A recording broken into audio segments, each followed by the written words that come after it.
civilization depends on water, and you can see behind me there's plenty of it. This is the story of San Francisco and its search for water, which takes us back actually into the 19th century. And a name that you're all familiar with, John Muir. He described this valley that I'm standing in actually, because what you see out here is Hetch Hetchy Reservoir. And he described this as a rival of Yosemite Valley. That's how spectacularly beautiful this would have been, and there are photographs of the valley before its damming. And so that story began with San Francisco after the Great Fire in 1906. Up to that point in time, San Francisco, the jewel of the Pacific, depended on private source for water for the city. And so with the fire and the whole story behind the fire, not being able to fight the fire because there wasn't an adequate supply of water, because the infrastructure broke down. So point to take here is infrastructure. When we talk about infrastructure, we talk about roads, bridges, sanitation, airports, highways, schools, reservoirs.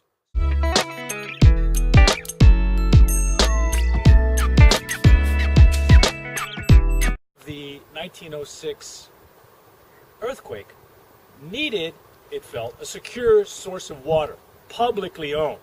That's what brought the city and the ex-mayor James Phelan out here looking for that source. This is actually the Tuolumne Valley out here, and so there was a river that ran through, much like the Merced runs through in Yosemite Valley.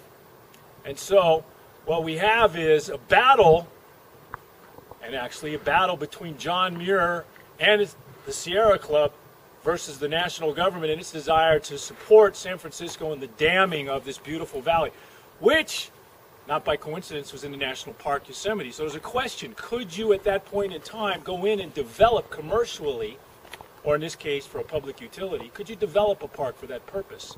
This would be a huge undertaking. Well, it was a battle.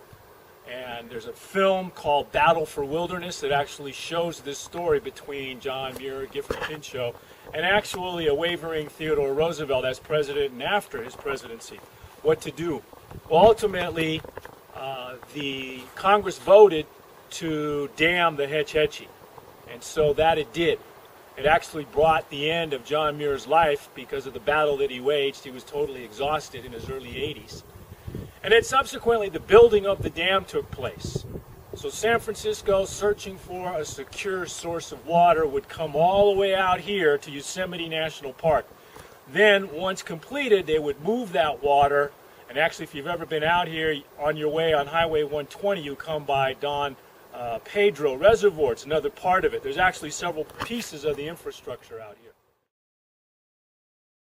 All right, so there it is. As we walk closer, we're hiking up to the dam, O'Shaughnessy Dam. You can see right there. It doesn't look real big, but when you were looking back into the reservoir, you can see the mighty character of the Tuolumne Valley.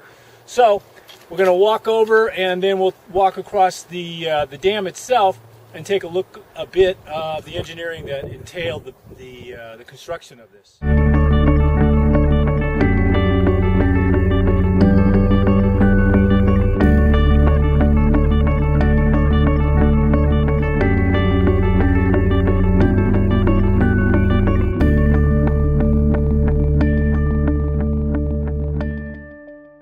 So now if you look, you can see the dam here. So we're in a very remote part of the National Park, Yosemite. And so San Francisco got congressional approval. The dam was built. You can imagine all of the work that it would entail. They would have had to have plenty of lumber. They would have had, you can see the cement. They had to have train. They had to have all the resources over the course, we're talking like 100 years ago now, over the course of 6-7 years to build this. If you look out on the other side, you can see where the dam then is going to send off its water, and then there's the Tuolumne there. That's going to take you down and eventually connect you with a network for the bring of water to San Francisco.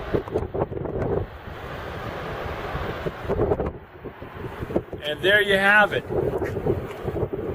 The O'Shaughnessy Dam, Yosemite Hetch Hetchy, and the building of the water supply for the city.